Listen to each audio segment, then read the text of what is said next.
Etapas de la venta o comercialización. Editado por Jon Arana Nakabe. Existen 6 etapas. La primera es preparación de la actividad. La segunda es determinación de necesidades. La tercera es argumentación. La cuarta, tratamiento de objeciones. La quinta, cierre. Y para terminar, reflexión o autoanálisis. 1.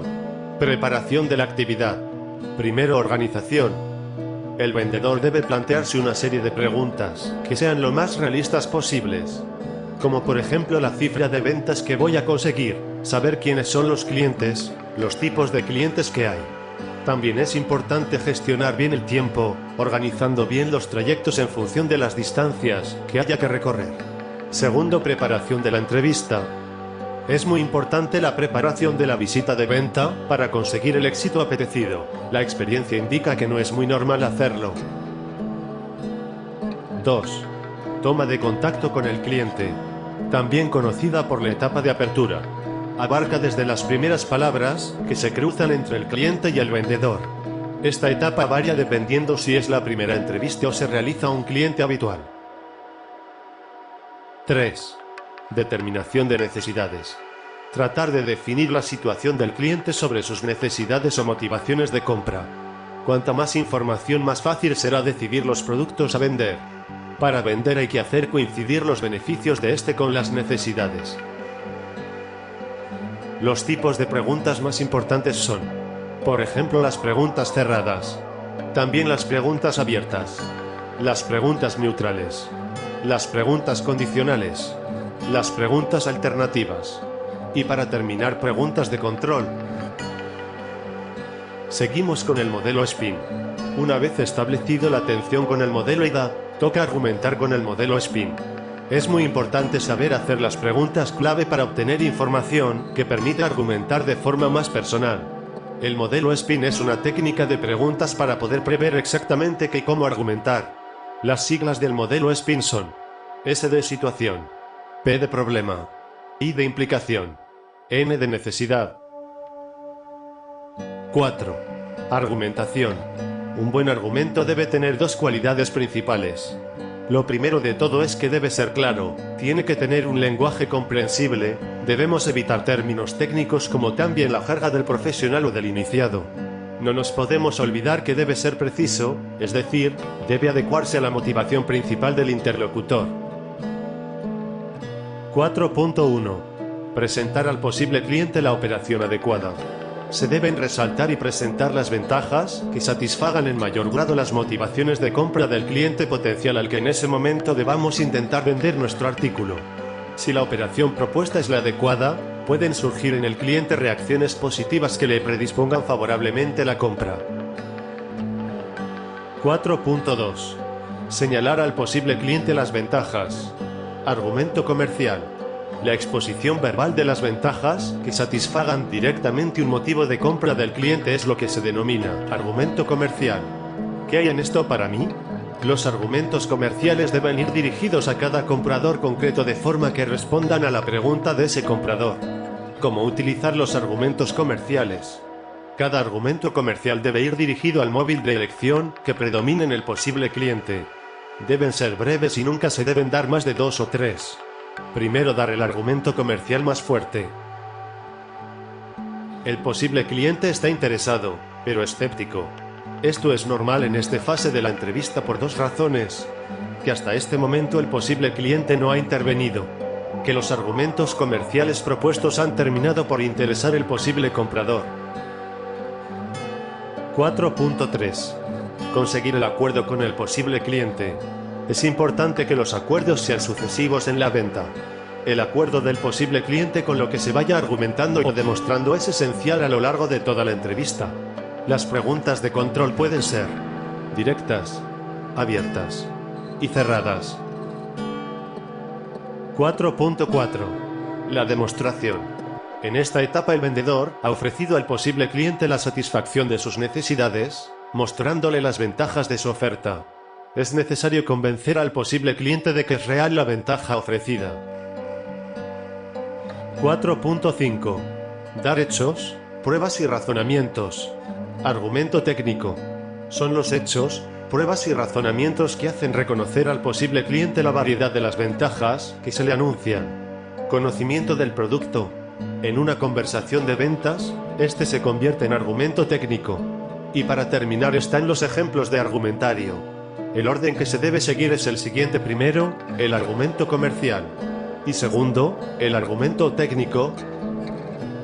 4.6. La demostración física. Otras formas de demostración física son las copias y las muestras, y las exhibiciones de videos, diapositivas, transparencias, etc. Otros medios de demostración son las pruebas y los testimonios. 4.7. El deseo de indecisión. El vendedor debe suponer que el posible cliente está convencido de las ventajas de la operación. 4.8. El posible cliente emite señales de deseo/indecisión. Podemos apuntar algunos ejemplos, como las señales físicas y las señales verbales. 5. Tratamiento de objeciones. El tratamiento de objeciones suelen aparecer en 3 momentos de la venta. Durante el contacto inicial. En este caso, el cliente lo que pretende es no iniciar la entrevista de ventas, es decir, no verse implicado en la argumentación de un producto o servicio que cree no necesitar. En la fase de argumentación, el cliente formula objeciones reales acerca del producto o servicio que el vendedor está argumentando. Suelen ser demostrativas. En el cierre de la venta, el cliente se ve ante la necesidad de tener que tomar una decisión y duda. Quiere tenerlo todo muy claro y antes de decidir se pone pegas. 5.1. ¿Por qué se producen las objeciones? Existen múltiples razones por las que un cliente puede poner objeciones a la venta. Algunas de ellas son, para librarse del vendedor, falta de dinero, falta de necesidad, necesidad no reconocida, desean más información, por hábito o costumbre, miedo a tomar una decisión equivocada, miedo a comprometerse, para asegurarse de las ventajas, necesidad de confiar en el vendedor y en la empresa, sentirse importante y respetado, sentir que toma su propia decisión, y para terminar, oponerse al vendedor. 5.2. Técnicas concretas para rebatir objeciones. Las objeciones suelen ir cargadas de información. Ante una objeción un vendedor debe actuar así, escuchando con mucha intención y sin interrumpir, tomando la objeción como pregunta extra, reportando a los compañeros los argumentos para contrarrestar una objeción repetitiva, empatizando con las preocupaciones del cliente, identificando si esta objeción es lo único que le impide realizar la compra, reformulando la objeción con tus propias palabras, actuado con seguridad, sin titubear, identificándose al 100% con la filosofía de la empresa, evitando discutir con el cliente, y por último, evitar en nuestro léxico peros, sin embargos y similares. En la medida de lo posible trata de sustituirlos por la letra I. 5.3. Estado de ánimo de posible cliente. Por encima de todo se encuentra la resistencia inicial del posible cliente a comprar alguna cosa. A continuación dice alguna de estas frases objeción. Es muy caro. No creo que mi socio esté de acuerdo. No me gusta este tipo de teclado. Pero no todas estas objeciones tienen el mismo valor. Antes de responder es preciso tratar de averiguar cuál es su justo valor. Hay que identificarlas y tratarlas según corresponda. 5.4. Clasificación de las objeciones. Objeciones de fórmula. Tratan de pretextos con los que el cliente pretende retrasar la decisión a base de inconvenientes sin fundamento. Las objeciones de pregunta oculta. El posible cliente no se atreve a declarar su ignorancia o incapacidad para beneficiarse, aprovechar o utilizar convenientemente la oferta. Las objeciones válidas. Existen algunas objeciones a las que no se puede responder, como por ejemplo, que el comprador no tiene autoridad para decidir él solo la compra y que el gasto es demasiado fuerte. 6. El cierre.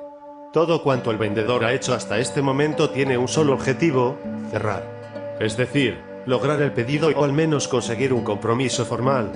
Cuando todas las etapas anteriores se han llevado con profesionalidad, no se debe tener temor, la venta está hecha. 6.1. Estrategias para cerrar la venta. Las estrategias del cierre de la venta tienen como objetivo ayudar al cliente indeciso a tomar una decisión.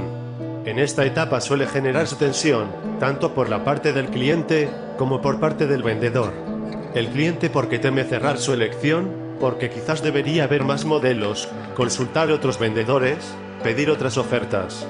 Y el vendedor, porque piensa que se le puede estropear la venta en el último momento después de todo lo que ha trabajado. 6.2. Técnicas de cierre. Una vez se hayan captado una o varias señales de compra, el vendedor procederá a resumir los beneficios aceptados por el cliente, haciéndole preguntas sobre los beneficios que a él le han parecido relevantes. Procurar a ser posible que sea el propio cliente quien lo haga. El segundo paso es solicitar el pedido con toda firmeza, fijando la fecha de entrega, el lugar, la cantidad, forma de pago, color, modelo. Muy importante ofrecer al cliente dos alternativas para que pueda elegir entre las dos. 6.3. Tipos de cierre. El primero es el cierre directo.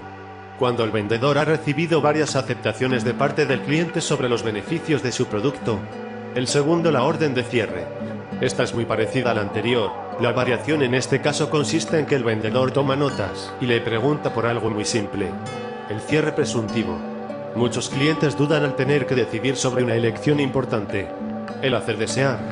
Esto es cuando se priva al cliente de la posesión del producto. El anticipar la posesión. Hacer que el cliente se vea ya utilizando el producto y sienta las satisfacciones que le dará. Y por último, el cierre por oferta. Consiste en decirle al cliente que el producto o servicio va a aumentar de precio a partir de la siguiente semana. Y para terminar, la reflexión o autoanálisis. Es totalmente necesario que nada más terminar una entrevista de venta, el vendedor analice cómo ha transcurrido esta. Cuando ha tenido éxito, podrá repetir aquellas palabras, argumentos o opciones que le han llevado a obtener la venta. Y si no ha tenido éxito, no debe desanimarse ni darse por vencido. La analizará en profundidad para identificar qué es lo que hizo que no debería haber hecho. Esto ha sido todo y espero que os haya servido de gran ayuda.